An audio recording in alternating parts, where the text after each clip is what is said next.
All right, friends, we're going to get going for the first time on time, which is great. Let us open in prayer.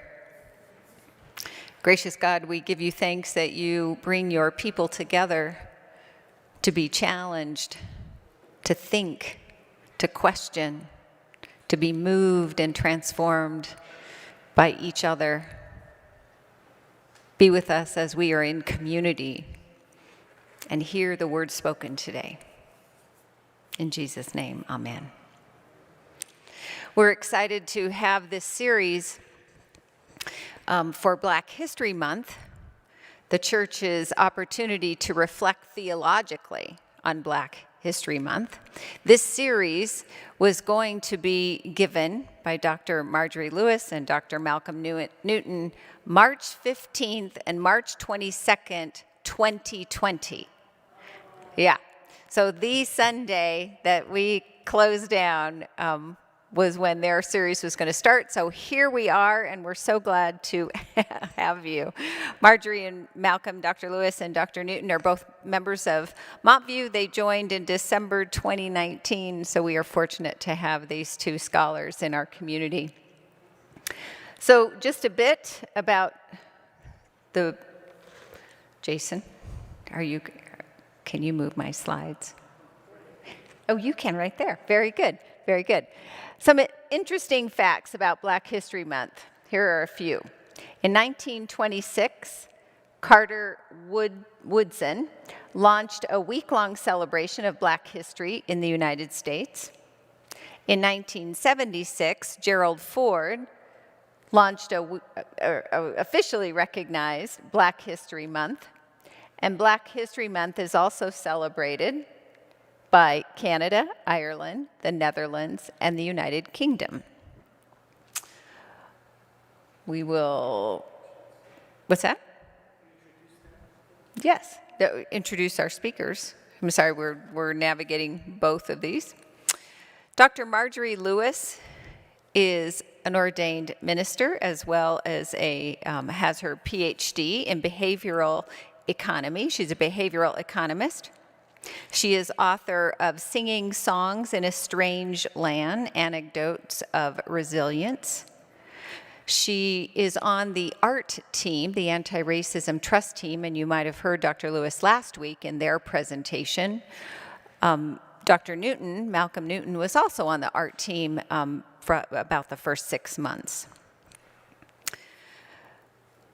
Malcolm Newton, who will be speaking today, is also a reverend and has his THD. He is the founder and president of the Denver Institute of Urban Studies and also the Urban Tikkun Center for Racial Healing, Repairing, and Transforming the World. Both of these speakers are well pedigreed, are excellent teachers, and will bring a word of challenge and hope this month in their series. The first series topic, the first episode, is called Double Consciousness in Black Theology, a Dream or a Nightmare. And next week's is called Black Theology, a Song for the World to Hear. We welcome and give thanks for our two members and what they are bringing to us this month. Let us give thanks.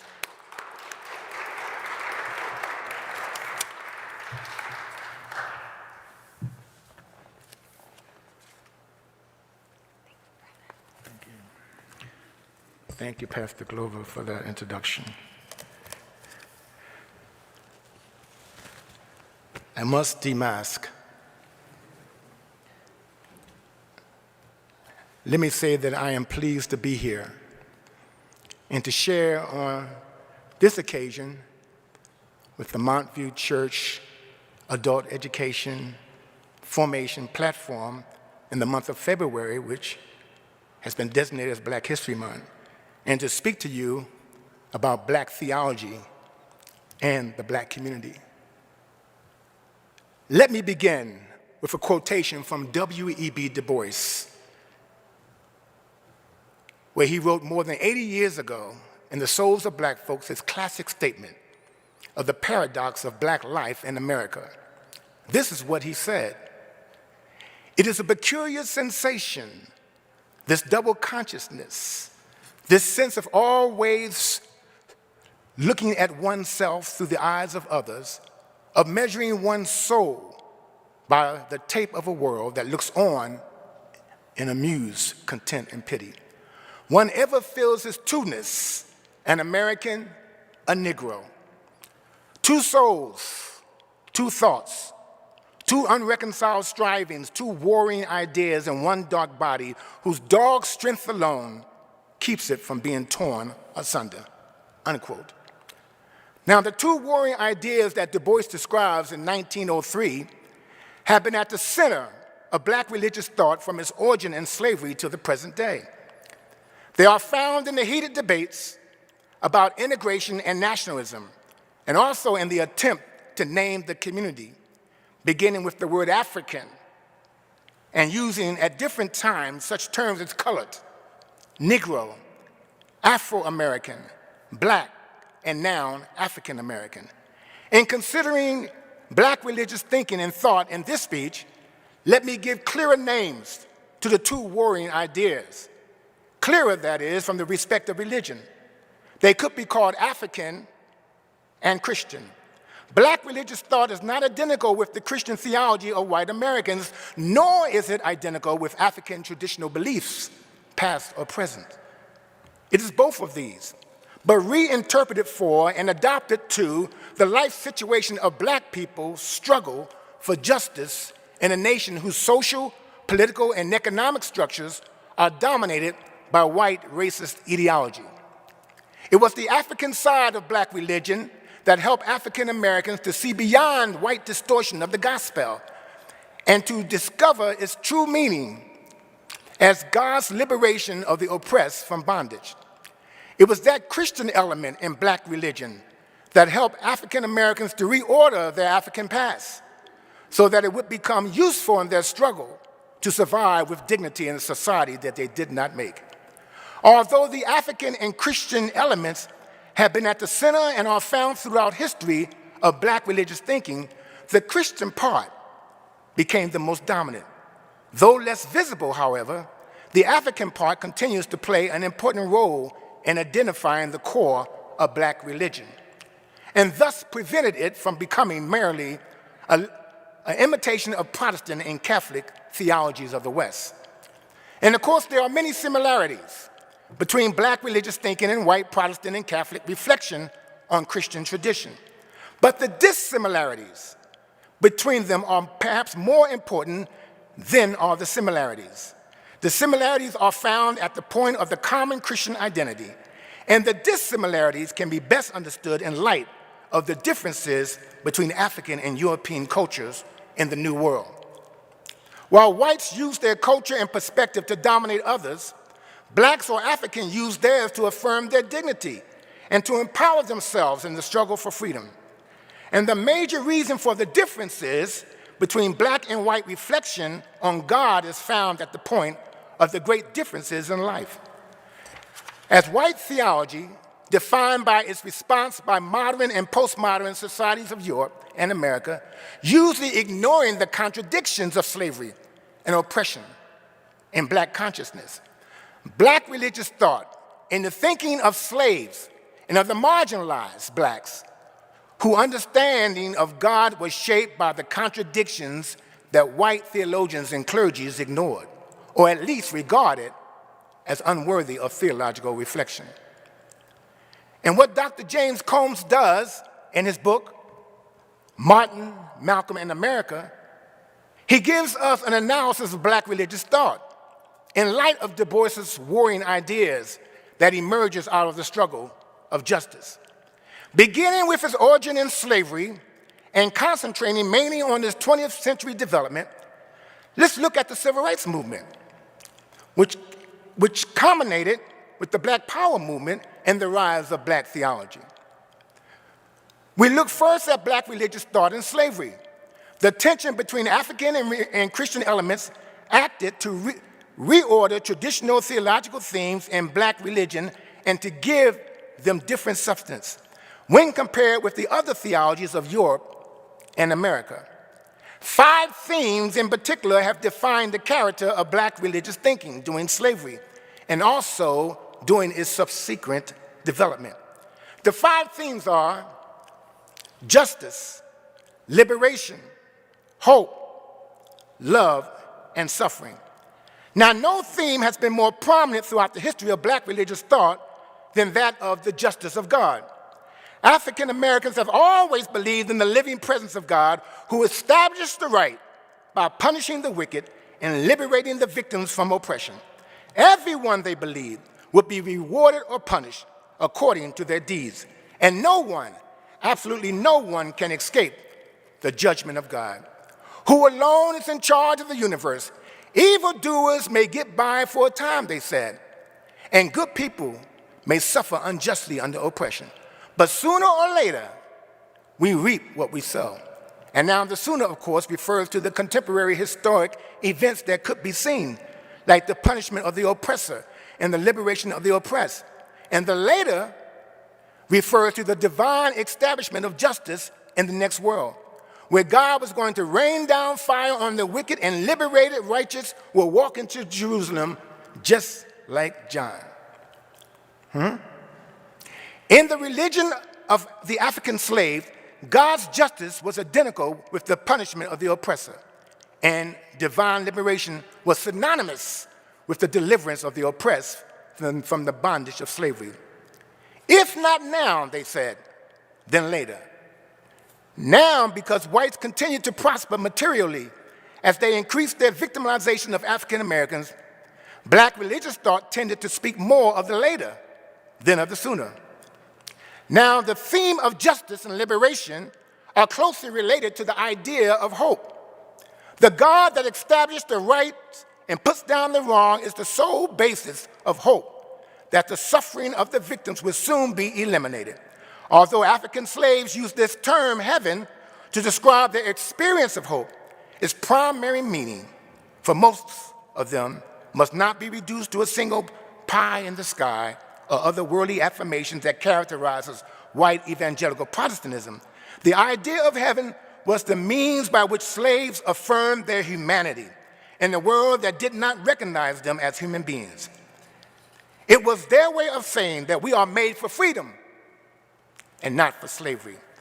And that's why they sang, "Oh, freedom, oh, freedom, I love thee. And before I be a slave, I'll be buried in my grave and go home to my Lord and be free." The black slave hope was based on their faith in God's promise to protect the needy and to defend the poor.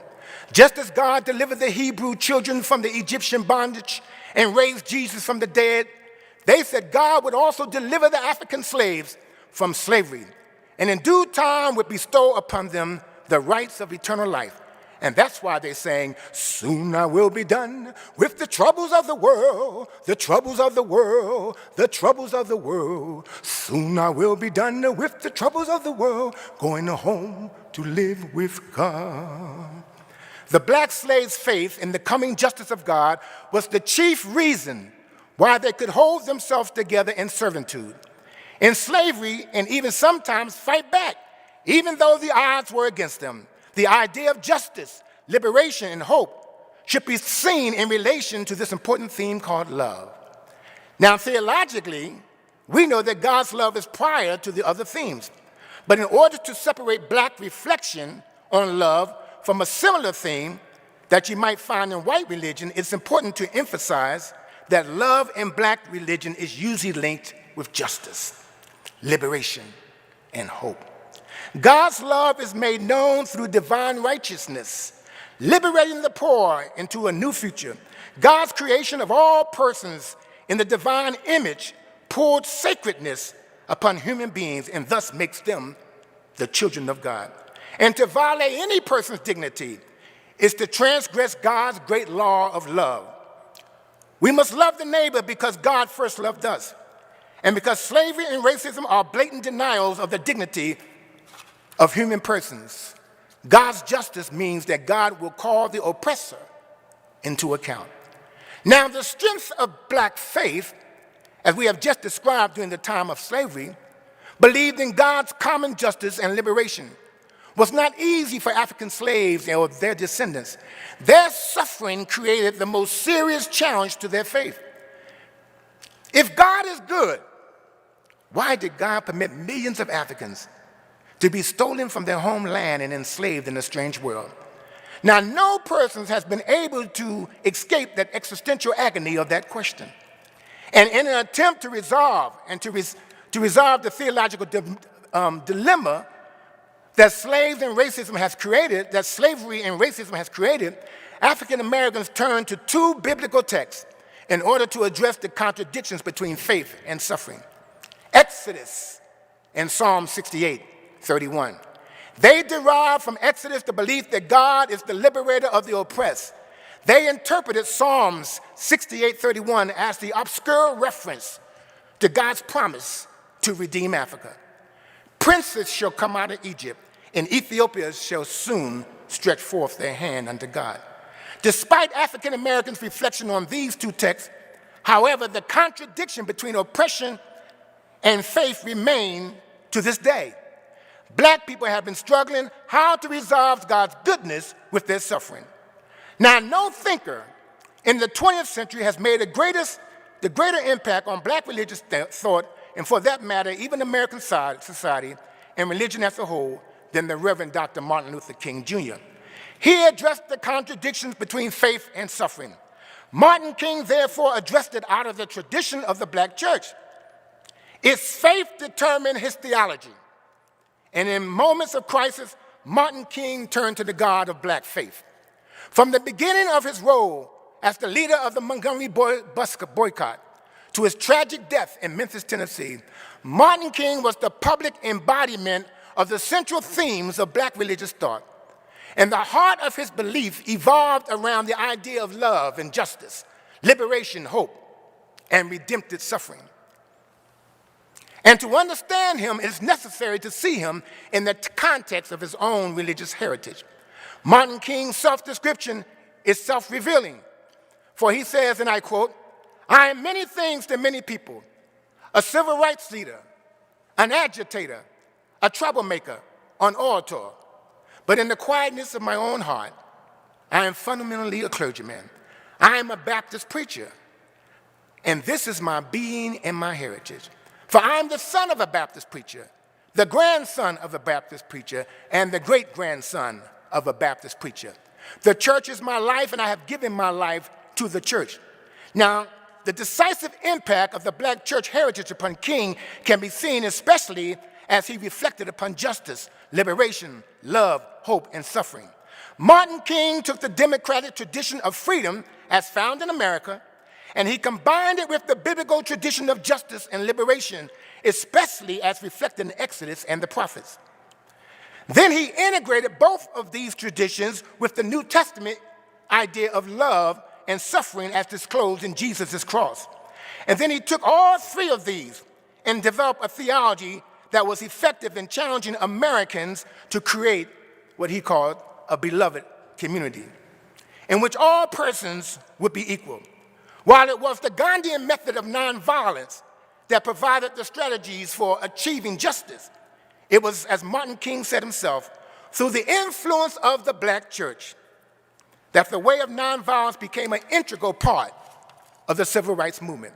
As a Christian whose faith was derived from the cross of Jesus Christ, Martin King believed that there could be no true liberation without suffering.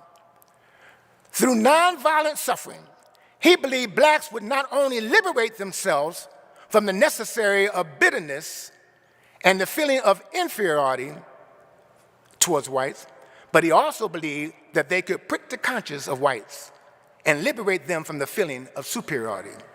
This mutual liberation, he believed, of whites and blacks would lay the foundation for both of them to work together for the creation of the beloved community. But King's faith did not remain firm after the war in Vietnam began to prick his conscience. King's faith empowered him, therefore, to see America in a different light and to take a radical position in regards to the war in Vietnam. Because the Civil Rights Act of '64 and the Voting Rights Act of 1965 did not affect significantly the life chances of the poor blacks. And because of the failure of John's war on poverty, King became convinced that his dream of 1963 had been turned into a nightmare. And gradually he began to see the connection between the failure of the war on poverty and the expenditures of the war in Vietnam. And in the tradition of an Old Testament prophet, and against the advisors of many of his associates in the black community and white, King stood before a capacity crowd at Riverside Church in New York and condemned America as the greatest purveyors of violence in the world today. He proclaimed God's justice. He proclaimed God's judgment on America and insisted that God would break the backbone of U.S. power if this nation did not bring justice to the poor and peace to the world. As you might expect, there was serious criticism came from both the black and whites alike in government, civil rights movement, media, and the nation in general, as King proclaimed God's indignation against the three greatest evils which he had identified as war, racism, and poverty. Now, it was King's eschatological hope that derived from his slave grandparents that mediated through the black church that sustained him in the midst of grief and disappointment. This hope also empowered him to master his own fear of death, and it empowered him to stand by the best in evil times. In a sermon he preached by that title at Ebenezer Baptist Church in Atlanta, Georgia, in 1967, and this is what he says: "I've decided what I'm going to do. I ain't going to kill nobody in Mississippi or Vietnam. And I ain't going to study war no more. And you know what? I don't care what nobody says. And I don't care what nobody likes. I don't care what white person or Negro criticizes me. I'm going to stick by the best. Every now and then we sing about it. If you are right, God will fight your battles. I'm going to stick by the best in evil times," unquote. Now, it was not easy for Martin King to stick by the best because he often stood alone. But he finally believed that the God of black faith stood with him. Martin King, therefore, combined the Exodus, liberation, and the cross love themes together and created the message of hope, which he linked with the resurrection of Jesus. Hope for him was not derived from the optimism of liberal Protestant theology, but rather was based on his belief in the righteousness of God as defined by the reading of the Bible through the eyes of his slave grandparents. And as a result, he created the most powerful theme in black religious thought. Listen to King as he preached a sermon in Ebenezer, these words, and I quote: "Centuries ago, Jeremiah raised the question, is there no balm in Gilead? Is there no physician? He raised it because he saw good people suffering so often and evil people prospering. But centuries later, our slave grandparents came across that scripture, and they too saw the injustices of life and had nothing to look forward to, morning after morning, but the rawhide whip of the overseer, long rows of cotton in the sizzling heat of the sun. But they did an amazing thing. They looked back across the centuries and they took Jeremiah's question. And what did they do? They straightened it out into an exclamation mark. And they could sing, there is a balm in Gilead to heal the sin-sick soul. There is a balm in Gilead to make the wounded whole. Now that's Martin King. And that's one side of the W.E.B. Du Bois double consciousness. That's the American side. That's the integrationist side of it. And that's the side that most people like to hear. But there's another side. And from the time of its origin in slavery to the present, it's important to keep in mind that black religion has been faced with the question of whether to advocate integration in American society or to separate from it. Now, the majority of the people in the black churches and civil rights movement, as we have seen, promoted integration. And they have interpreted justice, liberation, love, hope, and suffering in light of the goals of creating a society in which blacks and whites can live together in the beloved community, as King said. Now, people like to hear that. Now, while the integrationists, however, have emphasized the American side of the double consciousness of African Americans, there's also been the nationalists who have rejected any association with the U.S. and instead have turned to Africa. Nationalists contend that blacks will never be accepted as equals in the white racist church or society or university. Black freedom, they say, can only be achieved by black people separating themselves from whites, either by returning to Africa or going somewhere white people are not present. Isn't that something? Now, this nationalist perspective on the black struggle for freedom is deeply embedded in the history of black religion. Some of its most prominent advocates include Bishop Henry McNeil Turner of the AME Church, Marcus Garvey, the founder of the Universal Negro Improvement Association, and of course, Malcolm X of the religion of Islam. Black nationalism is centered on blackness, a repudiation of any value of white culture and religion. Nationalism reversed the dominant issues of society by attributing to black history and culture what whites have said about them. For example, Bishop Turner claimed, and I quote, "We have as much right biblically and otherwise to believe that God is a Negro as you white people believe that God is a fine-looking, symmetric, ordinary white man," unquote. He said that in 1898. However, Marcus Garvey had a similar view. He said, and he puts it like this, and I quote, "If a white man has the idea of a white God, let him worship the God that he desires. We Negroes believe in the God of Ethiopia, the everlasting God, the God of all ages," unquote. Now, the most persuasive interpreter of black nationalism during the 60s was who? Malcolm X, who proclaimed a challenging critique of Martin Luther King's philosophy of integration, nonviolence, and love. Malcolm advocated black unity instead of beloved community, self-defense in lieu of nonviolence, self-love in place of turning the other cheek. He became a convert initially to Elijah Muhammad's Nation of Islam and later to the worldwide Islamic community. His critique of Christianity and of American society was so persuasive that many blacks followed him into the Nation of Islam. And even the ones that didn't follow him there still found it very difficult to listen to him and stay in the Christian church. Malcolm X pushed civil rights activists to the left and caused many black Christians to reevaluate their interpretation of Christianity.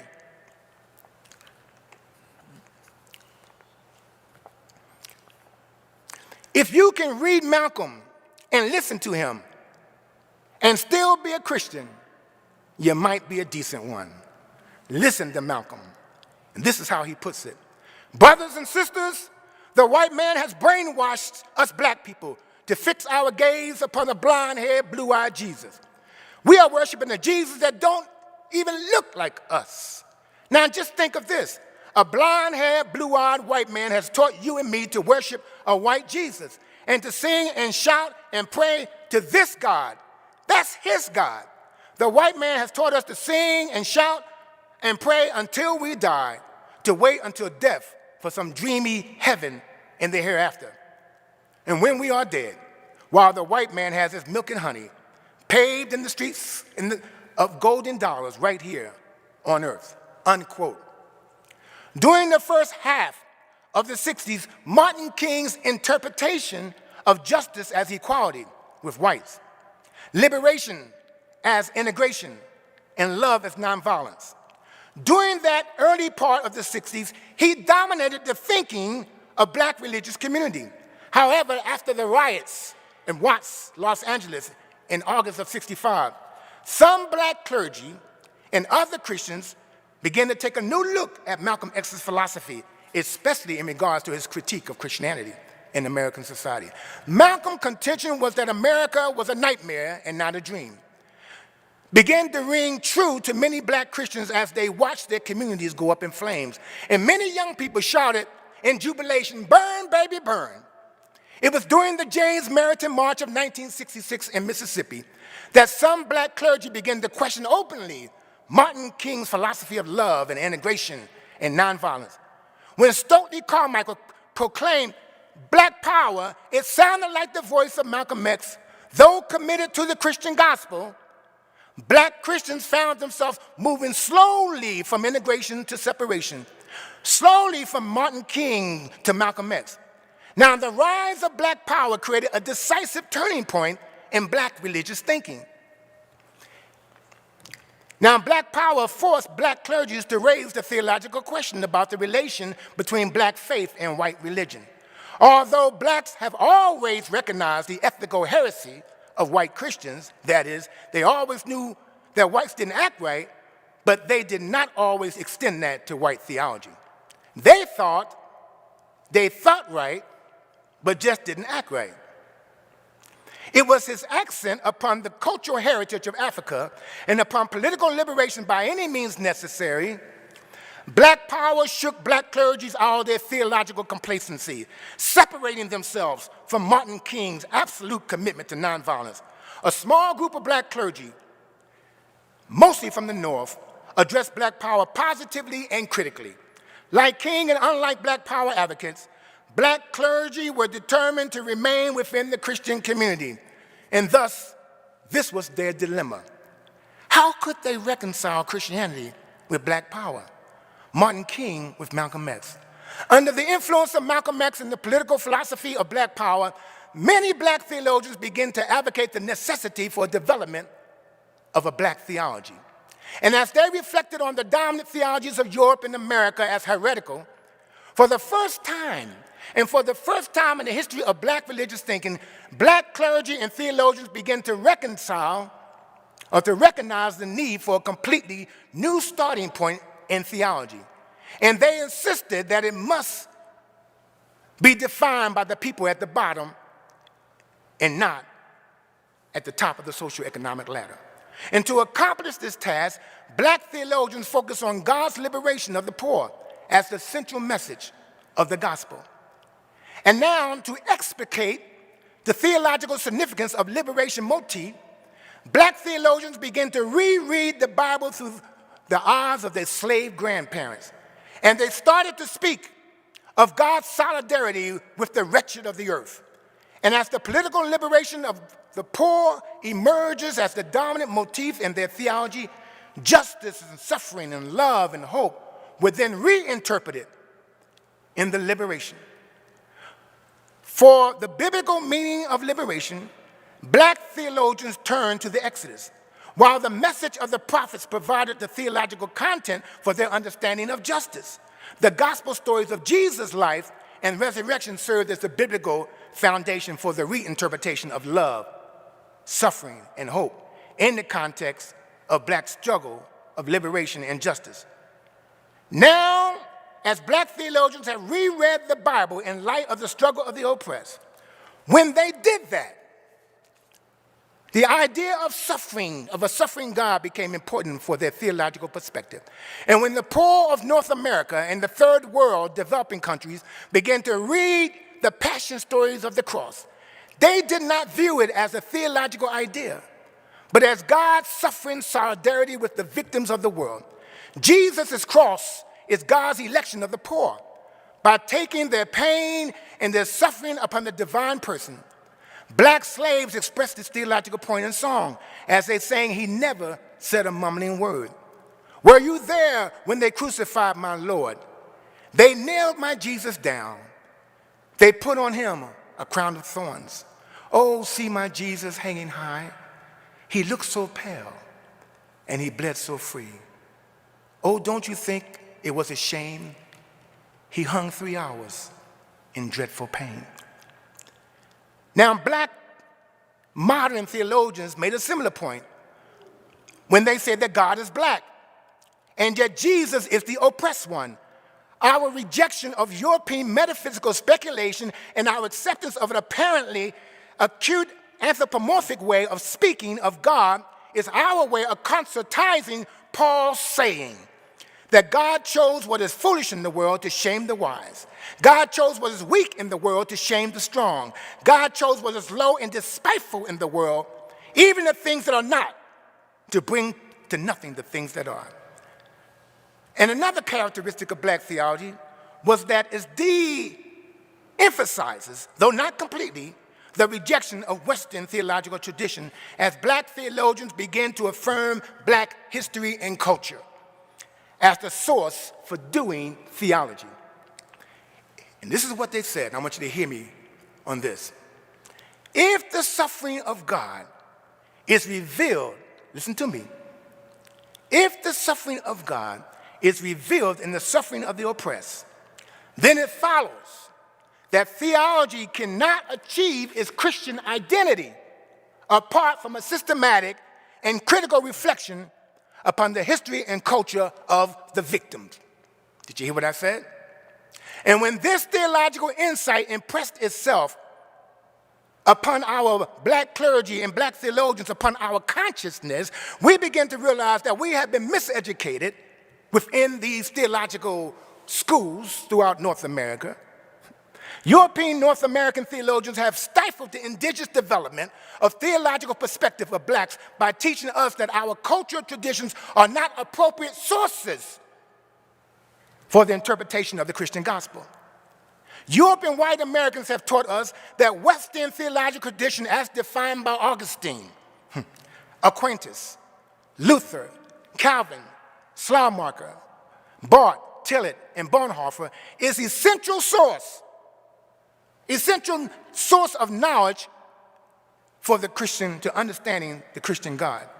But when black theologians begin to concentrate on black culture and history, we realize that our own historical and cultural traditions are far more important for analysis of the gospel and the struggle for freedom than are the Western traditions that participated in our enslavement.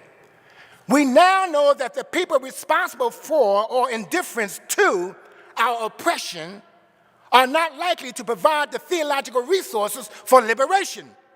Therefore, if oppressed people are to be liberated, they must themselves create the means for that liberation to happen. Now, the focus on black culture in the light of black liberation struggle led naturally to praxis as a content in which theology develops. To know the truth is to do the truth. To make happen in history what we say in our church. People are not poor by divine decree, nor are they poor by accident. They are made poor by the rich and the powerful few, as our pastor said in her sermon this morning. Therefore, to do black liberation theology, one must make a commitment, an option for the poor and against those that are responsible for their poverty. But because black theology is to be created in the struggles of the poor, we have adopted also social analysis, especially that of racism and more recently classism and sexism, as a critical component of our methodology. Now, how can we participate in the liberation of the poor from poverty if we do not know who the poor are or why they are poor and why they are in poverty?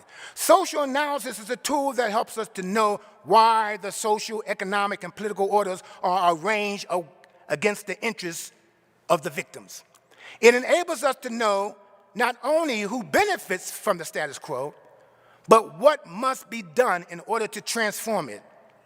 In our struggle to make a new start in theology, we discover, to our surprise, but to much satisfaction, that theologians in Asia, Africa, and Latin America are making similar efforts on their content.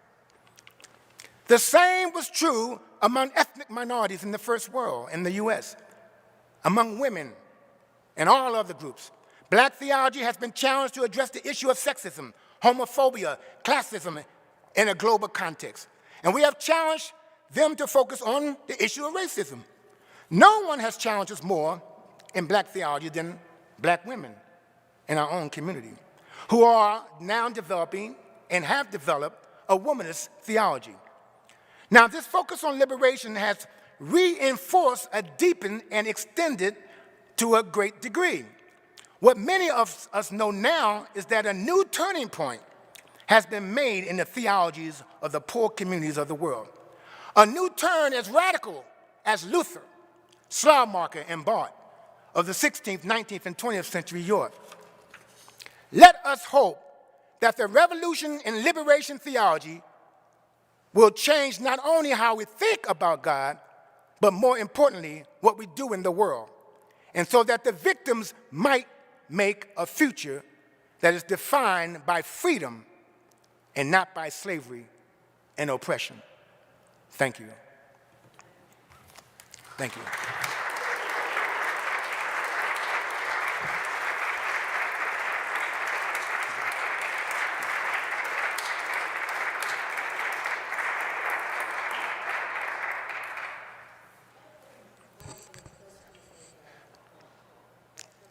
Dr. Marjorie Lewis is saying that you have a 3x5 card that was given to you. Write any questions you may have on those cards, and we will answer them on the third series, the third time we meet. Dr. Marjorie Lewis will be presenting next week, and I don't know what time is it right now, but if Dr. Lewis, if you want to say anything to the people about next week, you can.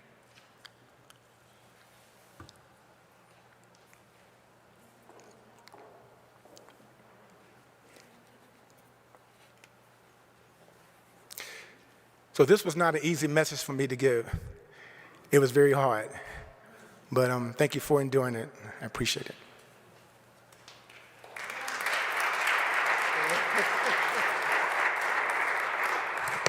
Well, I wish I had gone first. I really, really do. But you have 3x5 cards available to you on your pews. And what I would like to do, what we would like to do, is to have you write down any thoughts, questions, responses. And on the third Sunday, that's the day that we will actually engage with the congregation. And if you give us your questions in advance, we can feature them on a PowerPoint as we answer, and also share that with you as a souvenir. So, Malcolm, we could go on forever. You told Clover and I to be short, and we were. And we could go on forever, but I'm thinking in order to start the questioning period, I'm just wondering, are there any immediate, acute reactions to what you heard? Any responses to what you heard? Because we do have a little time, and it would be nice to share it with the public through the taping. So does anyone have any responses, questions? I know it was a lot. The truth is sometimes hard to hear, but it's just like an aspirin. It's bitter going down, but it does heal. It does heal. And that's what we in the church are in the business of doing. Healing the sin-sick soul. And I'm not saying sin in a derogatory way. I'm talking about the pain that comes when we are not working aligned with the Creator, infinity and eternity. And what we will look at next week is an expansion of what you heard in an applied way. Realizing that we all have a theology. And we will quote Dr. Cone, who says that any theology that is not inclusive of all of the songs is not an authentic theology. And we will relate that to a song as we empower everyone to concentrate on their walk with God, concentrate on their own songs, concentrate on interpretation of who God is in our lives. So I'm just sharing that to hopefully encourage you to put something on those 3x5 cards that will close the process in an inclusive way. It's one thing to hear it, but it's another thing to move it to another level and experience it. And this is one way that we can do that. And so there's not much more to say today. I think I'll go home and use the next 6 days to deal with my brother and how he has managed to mesmerize me. And I'm hard to mesmerize, but he did. Didn't he do a wonderful job? Didn't he do a fantastic job? I'm so happy that this link will be or can be made available to the nation, because this is a national message. And I also want to commend the Montview Presbyterian Church, because it is open, it is affirming, and it is a privilege for both of us to be members with you. So on that note, I'll look forward to getting your cards and look forward to seeing you next Sunday. Thank you.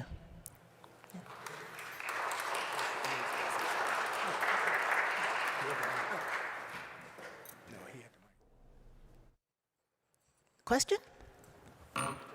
Yes. Would you take a question or two? Yes, yes. Malcolm, I thought that was... Malcolm, come back here. Yeah, Malcolm, I'll wait for you to... Come. He's so fast. Oh, Malcolm, okay. I'll come over here. the question will be directed to you. The question will be directed to you. You know, we women always have to manage everything. I'm just trying to run out real quick before you come at me with sticks and stones. No, Malcolm, I don't actually have a question, but I do want to, I do have a reaction. First of all, I thought that was remarkable and brave and true, and I learned so much from what you just did. And the way you did it, you know, I felt like I know what a tennis ball that gets tumbled in a dryer for an hour feels like, you know, just knocked around in some ways, you know, by the power of your presentation, the way you speak. And at first that was hard, you know, it's just like, whew, that's a lot. That's right. But then I realized, you know, I think I needed that. You almost, we're so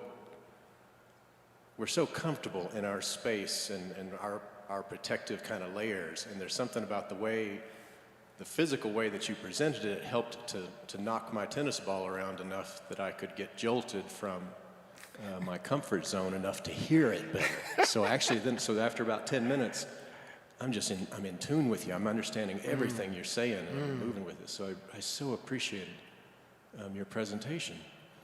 And then I want to say too, so one of the things I'm left with, so that idea, I don't know if I just haven't studied Malcolm X enough, but I really hadn't, and it kind of came clear again. I went, oh yeah, that's right.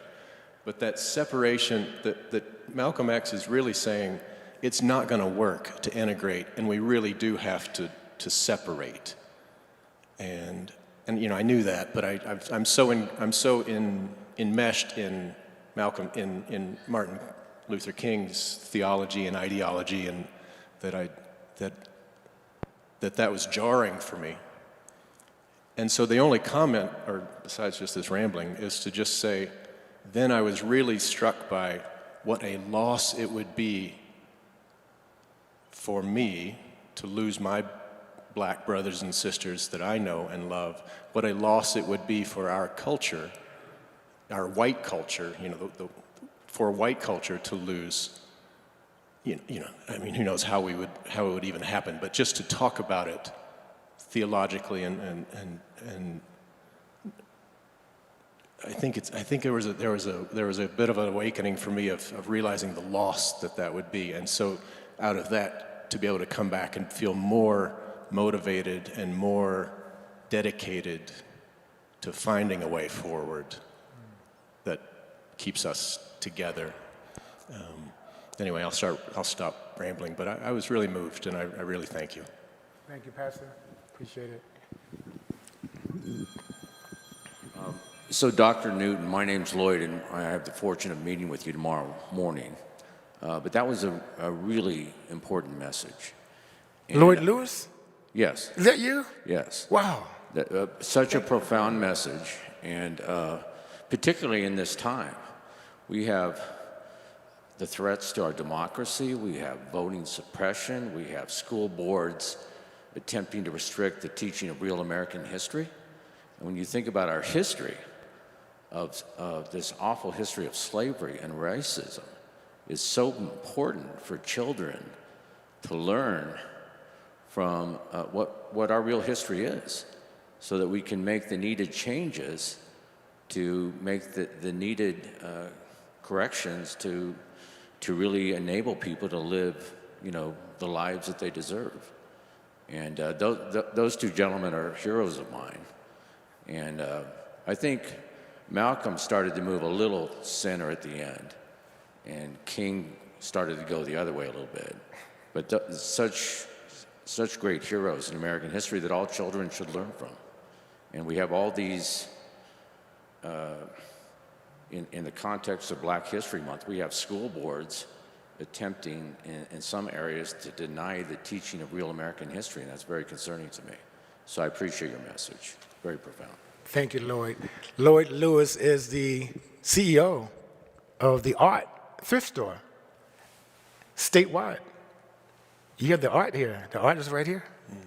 So get a chance to meet him. Being here. Thank you. I want to say that, when we are taught in seminary, we are taught theology. And in that context, they think that theology is for everyone.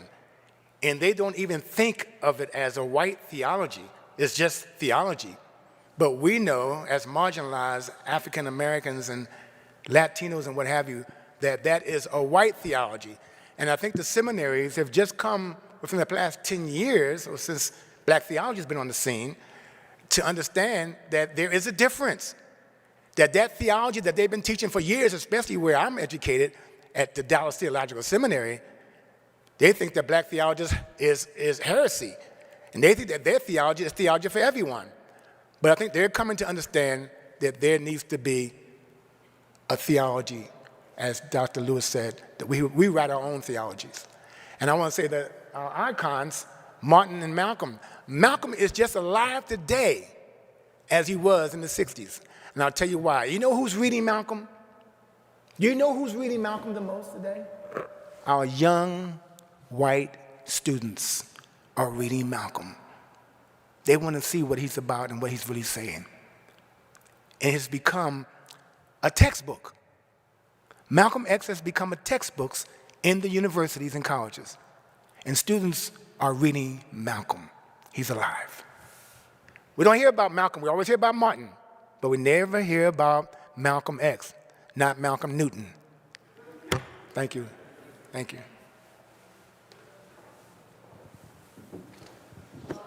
Please write your questions. Hold your thoughts. We would like to continue, but we invite you. I'm bringing it back because we said that we would honor the hour, and I know that we are compelled and moved and feel really privileged to have you both this month at Montview Church. So go in peace, and for those of you who are staying for worship, we'll see you here. You have a little bit of time, and we'll collect your cards. If you would bring your cards maybe forward, just leave them here on the front row, that'd be great, and then they can prepare for session 3. Thank you. So glad you're here. I'm close.